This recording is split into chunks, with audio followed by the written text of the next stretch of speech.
મામલતદાર શું ન્યાય કરતો? આપણે હાથ ભાંગી ગયા છે. ગુંડો તો તું છો ભાઈ મોટો અત્યારે. તે પાટીદારના 14 છોકરાને હોમી દીધા, તારે અમારા ગામમાં આવી અને આવું કૃત્ય કરવાનું ભાઈ અમને બધાવસ તારે. આ નિર્ણય થઈ ગયો, જેને મને ફાંસીએ ચડાવી ફાંસીએ ચડાવી દીધો.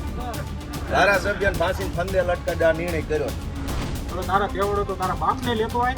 આ બેલા એ પડ્યા છે, હવે તું આય. તું એવું કહેશો કે અહીંયા હલાણ 8 વર્ષ ત્યાં બંધ છે, એની પાછળ મિત્રો પાછળ ડેલો છે જ. ભેસાણના હડમતિયા વિશળગામમાં ગોપાલ ઇટાલિયાએ અશાંતિ ફેલાવવા પ્રયાસ કર્યાનો આરોપ લાગ્યો છે. ગામમાં વર્ગ વિગ્રહ ફાટી નીકળે એવા કૃત્યનો આરોપ લાગ્યો છે. વાત કંઈક એવી છે કે રવિવારે ગામની મુલાકાત દરમિયાન એક મહિલાએ ગોપાલ ઇટાલિયાને રજૂઆત કરી. પોતાના ઘર સામે ગામના કોઈ શખ્સોએ પથ્થર મૂકીને મુખ્ય માર્ગ બંધ કરી દીધાનો દાવો કર્યો. આ વાત પર ગોપાલ ઇટાલિયા જોશમાં આવી ગયા અને જાતે જ પથ્થરો હટાવીને રસ્તો ખુલ્લો કરી નાખ્યો. જોકે હવે આ મામલે પથ્થર મૂકનારાને સાથે રાખી ભેસાણ તાલુકા ભાજપના ઉપપ્રમુખે ગોપાલ ઇટાલિયા પર પલટવાર કર્યો. એટલું જ નહીં, પથ્થર જેમ હતા એમ ફરીથી મૂકી દઈ રસ્તો બંધ કરી દીધો છે. સાથે જ પડકાર ફેંક્યો કે તેવડ હોય તો ગોપાલ ઇટાલિયા ફરીથી આ પથ્થર હટાવી બતાવે. આ વિડીયોમાં એ પ્લોટના માલિકનો દાવો છે કે કેસ કોર્ટમાં ચાલે છે, ત્યારે એનાથી ઉપરવટ જઈને ગોપાલ ઇટાલિયા નિર્ણય કઈ રીતે લઈ શકે? ભાજપના ગુંડા હવે આ કર્યું એ ગુંડો તો તું છો ભાઈ મોટો અત્યારે. તે પાટીદારના 14 છોકરાને હોમી દીધા, તારે અમારા ગામમાં આવી અને આવું કૃત્ય કરવાનું ભાઈ અમને બધાવસ તારે. કોર્ટ હુકમ કરે તો આ બેલા આ પાર્ટી લેવા અત્યારે તૈયાર છે. આ કેસ કોર્ટમાં હાલી રહ્યો છે 4 વર્ષની અંદર. તો છતાંય તું ભાઈ કોણ? મામલતદારથી મોટો તું, પ્રાંતથી મોટો તું. તો આવી રીતે તું અહીંયા આવીને માણસોને બધાવવાનું કરે, જ્યાં વિડીયો શોબાજી કરે. અને તું એવું કહેશો કે અહીંયા હલાણ 8 વર્ષ ત્યાં બંધ છે, એની પાછળ મિત્રો પાછળ ડેલો છે જ.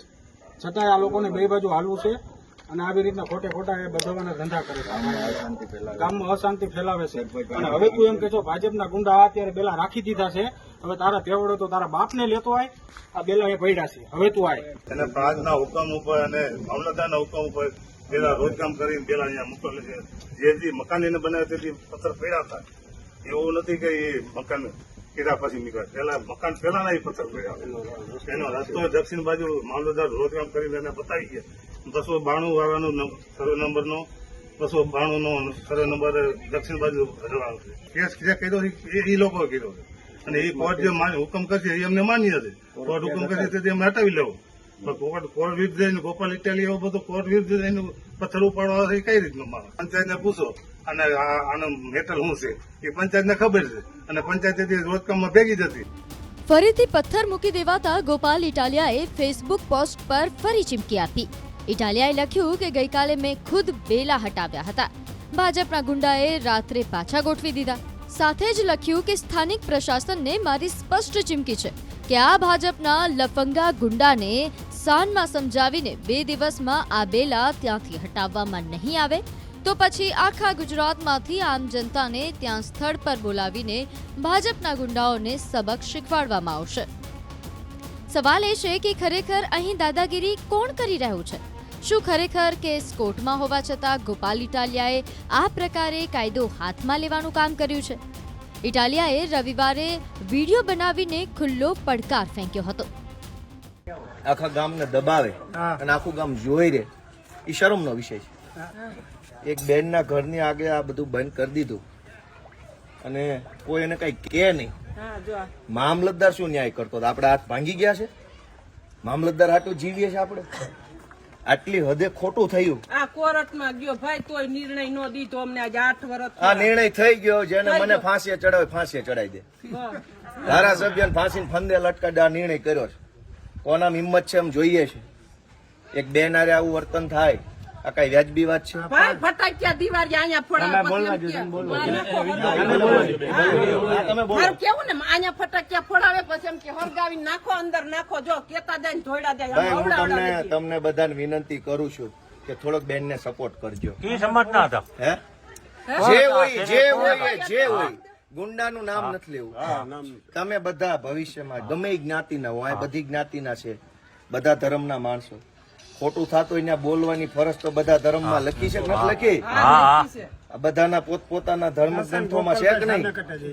તો આ બેન ને બીજી વાર હતો. હું પાછો આવીશ, બાબુ નરસિંહ હું પાછો આવીશ. જો કોઈને બહુ મોટી હવા ભરાઈ ગઈ છે ભાઈ ઘડીક નુરાભાઈ, કોઈને બહુ મોટું ભાજપની હવા ચડી ગઈ હોય, કિરીટ પટેલની હવા ચડી ગઈ, હું પાછો આવીશ અને એ દિવાલની જેસીબી નો એક ટલ્લો મારી દઈશું. થોડાક દી ખમો, મને નવરા પડે મશીન લઈને હું આવીશ અને કોણ મને ફાંસી ચડાવું જોઈ લઈશ. આટલી હદે નાગાઈ કરવાની, હા કરી ને જો, આટલી હદે દાદાગીરી. કારણ કે માતાનું માણા બોલે એમ નથી એટલે કરી. ભાજપના માણસ એટલે આપણે આમાં રેકોર્ડિંગ કરીને પછી બધાને બાટે. ના ના બાટે પણ અમે આપી દો આખી ગુજરાતને બતાવો કે આ બેન આરે ભાજપના ગુંડાઓ છે એ કેવું વર્તન કરે. આ મેન ગેટ છે, થોડાક પાછા હટીને બતાવો તો. બધા પાછા હટી જાવ, શું ઘટના બની. આ મેન ગેટ છે બેનના ઘરનો. થોડા ભાઈ પાછા હટી જાવ, બધા નીચે હટી જાવ, હટી જાવ બધા. બતાવો તો, બેલા બતાવવા દો. હામળો હામળો હટાવો. આ બેનનું ઘર છે, આ વિશાળ અડમતિયા ગામ છે ભેસાણ તાલુકાનું. આ મેન ગેટ છે એનો. હવે અહીંયા ભાજપના માણસે બેલા મૂકી દીધા અહીંયા સળંગ. આ બધા અમે હાથે અડસેલ્યા. 8 વર્ષથી આ ગેટ બંધ કરી દીધો. આવી નાગાઈ કરવાની, બસ દાદાગીરી. શું કામ? તો કે હું ભાજપનો માણસ છું એટલે દાદાગીરી કરી. શું કામ? તો કે આ ભાઈ સીધા માણસ છે. આ બેલા અહીંયા મૂકી દીધા. અહીં સુધી લાઈન હતી અત્યારે. આમ આ ગેટની બહાર કેમ નીકળવાનું? તો બેને મને આજે હું ગામમાં આવ્યો, ફરિયાદ કરી, કીધું હાલો આપણે જ કાઢી નાખીએ બેલા. મામલતદાર શું કાઢવાનું? બરાબર. મામલતદાર ભાઈ આવતા જોઈને મુદ્દા પર જોઈને પાછા વયા જાય. ભાઈ બધા ભાજપ થી બીવે છે, ભાજપની લાજ કાઢે છે. આજે અમે ભેસાણ તાલુકાના વિશાળ અડમતિયા ગામે આ બેનના ઘરનો ગેટ ખુલ્લો કર્યો છે. હા બસ જે ભાજપ વાળા મોકાતું હોય મને ફાંસીએ ચડાવી દે, હું જોઉં છું કોણ મને કઈ ફાંસીએ ચડાવે. આટલી હદે નાગાઈ કરવાની ગામડામાં ગરીબ માણસો હારે, નાના માણસો હોય, ગરીબ માણસો હોય, કિરીટ પટેલ જ કરાવે છે, સમજી લેજો. કે અહીંયા બેલા ગોઠવી દીધા ઘરની આમ 8 વર્ષ સુધી સળંગ. તો બહાર કેમ જવાનું, અંદર કેમ આ એક આવવાનું? પાયો કાઢ્યો ને તા વંડી સણવા નહોતા દેતા. હાંજે પાયો ચોખ્ખો કરે એટલે બેલા ન્યા સળાવી દેતા. આ તો અમારા કડી આવે ચોખ્ખી કરી કરીને આ દિવાલ કરી. બીજી વાર અહીંયા બે બેલા જો હલાવે ને, અમે જેમ નાખ્યા છે એમાંથી હલાવે ને તો મને ફોન કરી દેજો. અહીં જેમ પડ્યા છે ને એમાંથી હલાવે ને તો મને કહી દેજો. હું જોઈશ કોણ પાણી વાળો ભાજપ વાળો છે. એવું થોડું જ જેમ મૂક્યા છે ને એમ રહેવા જોઈએ. અહીંથી કોઈ સીધાય નથી મૂકવાના. આવે ફેંક્યા એમ ભલે પડ્યા, ગોઠવવાની જરૂર નથી. એવી દાદાગીરી થોડી. ગામ લોકો તમે જરાક બેનને ટેકો આપજો, હાવ આવું ન કરતા. તમન્ના હાથની